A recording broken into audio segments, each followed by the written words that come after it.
What's up mga kabungal? Nandito ako ngayon sa harapan ng Wmart at meron tayong kakainan dito na talaga namang espesyal. Bakit kamo espesyal? Dahil yung nagtitinda rito ng ihaw-ihaw is legendary, no?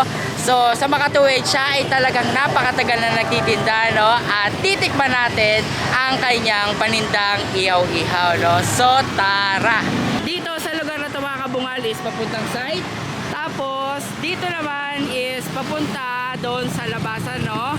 At ito yung nagtitinda ng ihaw-ihaw, no? Hello, Nay! So, Nay, ano po? Meron ba po kayong tinda? Marami ka po. Nay, ano po yung mga tinda nyo ngayon? Hello! Wala kayo sa shoutout? Shoutout sa Umiraw! Shoutout sa Umiraw! Thank you, Shoutout sa Umiraw! Ay, shoutout sa iyo. Ito yung mga tindahan ni Nanay na ihaw-ihaw, no? So meron siyang taba. Ito, no? Taba. Nay, no? Taba po. Tapos meron din siyang isaw. At ito, ay ito mga kabungal, no? Masarap to. Yan, yung parang ano to yung ano utak-utak, pero hindi to utak-utak. Yan ay ano pong tawag dito, Nay? Bulaklak yan. Kulani. Ito po. So yan ang mga kabungal, no? Kulani. Tapos ito, Nay, Ano na yan? Rambol na yan eh. Rambol na po to. So bukod sa rambol, eto, meron si Nanay na tindang. Ano to, Nay? Anong kaisaw to? Pa rin. Isaw ng baboy yan. Magkano po yung mga presyo nyo bawat dun sa mga tinitinda yung iyaw-iyaw? 10 pesos lang po. Lahat? Oh, tingnan yung mga kabungal, no? So lahat ng mga tinda niya is 10 pesos lang. At hindi pa rin yung nagbabago, hindi nagmamahal. Kayo lang ang nagmamahal kasi iniwanan kayo. Joke lang. Kamusta na po kayo, Nay? Okay na. No, so Nay, itatanong ko lang po, no, ilang taon na po kayo sa industriya ng pagtitinda ng ihaw-ihaw? Nasa 10 years na. Palipat-lipat lang mula ko. Ayan na mga kabungal, no, yung sinasabi ni Nanay is sa 10 years na yon. Ang dating pwesto ni Nanay is doon, no? Sa mga nakakaalam, yun, doon ang dating pwesto ni Nanay dyan sa may tabi ng hardware. Sa mga kabungal, no, kumuha ko ng isaw, etong isaw. At etong yung kulani kung tawagin.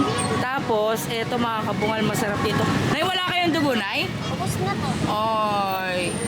So yung mga kabungal, no, yung isa sa mga tinda ni Nanay na dugo ay masarap din yung kaso naubusan tayo. So ang napili ko is yung kulani at eto taba ng baboy. Nay, ano nga po ulit yung pangalan niya, Nay? Salve. Si Ma'am Salve, no? So kung tawagin is si Nanay Salve. So ayan yung kanyang store dito sa harapan ng Wmart, mga kabungal.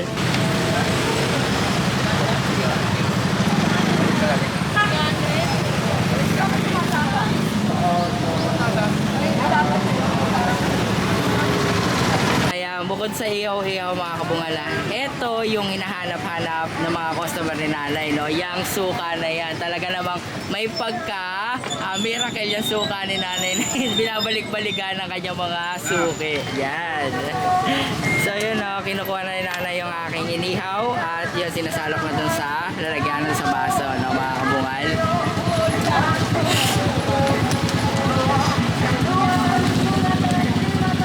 So mga kabungal, no, ito yung order na natin, no. Meron ako rito taba.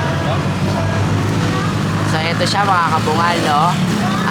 Yung pagka-ihaw-ihaw niya is may pagkasunog ng konti pero okay lang yan. Tapos ayan, kung mapapansin nyo mga kabungal ay parang meron siyang flavor, no, pero tingin ko ito ay yung food coloring, no. So tara, tikman na natin. Yan.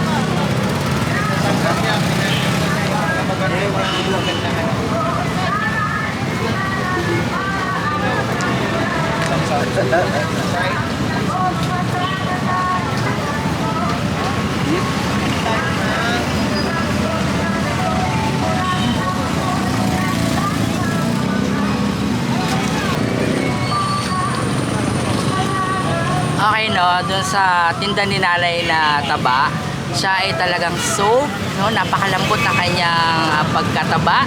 At dun sa pagkaihaw ni Nanay is tama lang, may pagkasunog ng konti pero kung ngunguyain mo siya is talaga namang napakalambot. At ito ay bagay na bagay sa suka ni nanay na tinimpla. Napakasarap. Subukan naman natin mga kabungal, no? Etong hulani ng baboy, no? So, eto siya mga kabungal. Ayan. Ayan mga kabungal. So kung makikita nyo siya ng personal mga bungal, para siyang utak ng baboy, no? Pero ang sabi ni nanay, ito ay kulani ng baboy. So, ayan, tikman na natin mga kabungal. So natin sa suka. Ayan. Yung miracle suka ni nanay na talaga namang napakalasa.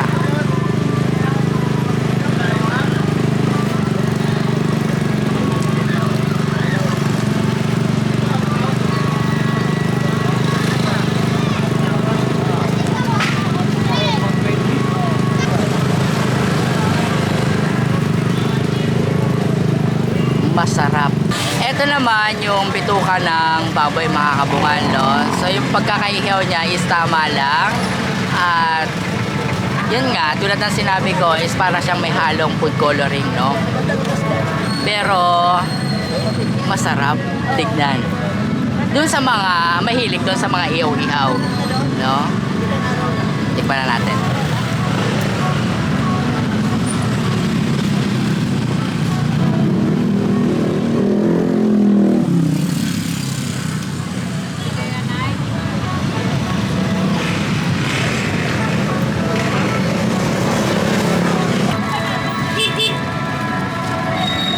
Dito naman sa may isaw mga kabungal, may pagkagami yung kanya texture at sa lasa is masarap.